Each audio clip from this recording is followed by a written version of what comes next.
Date night for Harry and Meghan. At a Jack Johnson event in Santa Barbara, Sussexes are seen dancing together for the first time since arriving in the country. This week, Prince Harry and Meghan Markle were spotted together for the first time since arriving in the U.S. following the death of his adored grandmother, the Queen, at a Jack Johnson concert. The American singer-songwriter, best known for his 2006 hit Better Together, performed at the Santa Barbara Bowl in California in front of the Duke and Duchess of Sussex. According to TMZ, the couple spoke to 10 other people while they stood in a particular area of the stadium that was closed off on Wednesday night. During the performance, Harry and Meghan were reportedly dancing and swaying to the music while the Duke wrapped his arm around the Duchess's waist. For the performance, which was a stop on Johnson's Meet the Moonlight tour in support of his 8th studio album, Meghan was said to have arrived at the venue at 8 p.m. before Harry arrived at 9 p.m. The Sussexes were also seen in Instagram images alongside other musicians, such as Johnson's opening act Ron Artist II and Hawaiian vocalist Paula Fuga. In early 2020, the Duke and Duchess decided to leave their positions as senior members of the royal family and began a new life in Santa Barbara. The Sussexes weren't spotted in public for the first time since Harry's late grandmother the Queen's funeral in London on September 19 until the couple's night out. That follows the release of fresh images of the Sussexes by Meghan's famous photographer pal Miss and Harriman on Monday, which show the pair attending the One Young World event in Manchester on September 6. In a color photograph, Harry is pictured smiling and holding his wife's hand as Meghan stands facing the camera in a stylish red trouser suit. Meghan appears poised in the picture.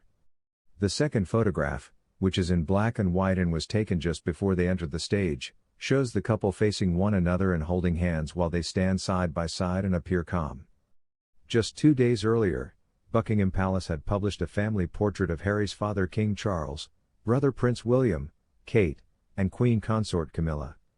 The pictures were then posted on Harriman's social media accounts. During the period of mourning for the Queen, a photo of the 4 central figures of the monarchy was taken before to a palace banquet for international leaders. The following edition of Meghan's Spotify podcast debuted this week as well. The show resumed on Tuesday after a 4-week hiatus due to the Queen's passing. She revealed how embarrassed she felt as a teen when she saw her mother and her going around a Korean spa in Los Angeles naked. She claimed that she and her mother, Doria Ragland, both loved learning about different cultures and went to the spa, where swimming costumes were not allowed, for a bowl of ramen while waiting for a body scrub. There, they sat with women as old as 90. For a girl going through puberty, she described it as a very humbling experience. In episode 4 of her Archetype series, Meghan was discussing the Dragon Lady stereotype with writer Lisa Ling and comic Margaret Cho. Meghan claimed that until many years later, she was unaware of the prejudices that Asian American women experience. She criticized movies like Austin Powers and Kill Bill for making representations of Asian women that were overly sexualized or violent. Prince Andrew's selfish reluctance to move threatens the king's coronation. Prince Andrew's 98-acre, 30-bedroom home on the Windsor estate is reportedly only costing him £250 per week. Prince Andrew reportedly refuses to leave his house in Windsor, which could threaten King Charles' coronation. According to the Mail Online, the disgraced Duke has informed his friends that when his annual stipend of £249,000 is reduced in April, he won't be able to afford the upkeep of Royal Lodge.